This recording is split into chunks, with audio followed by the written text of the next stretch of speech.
Pa kao kućni pazitelj redovito obilazim naše igrače, stanare, gdje nadzirem njihove odlaske i povratke u stan, pazim da njihovo zdravlje, da na međuljudske odnose, provjeravam urednost stanova te njihovu higijenu, osiguravam da dnevno primaju svoje obroke i pazim da pridržavaju se kućnog reda.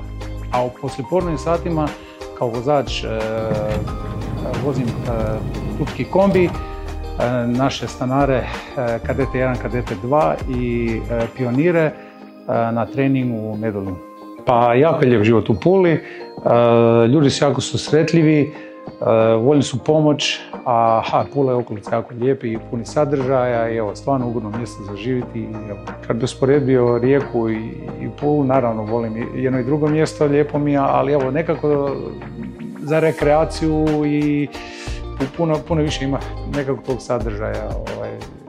Od biciklizma, lakše plivanja, trčanja, sve nekako, sve je dostupno, a opet manje grad, a sve se ima. Dođemo do treninga i sjete se da kopačke se zaboravimo. Se moramo vraćati i tako. To su nekako ono što mi pada na pamet najprije. Ili neka sklekove moraju raditi zbog mene, ovi mlađi, jer sam ja kriv kasnije.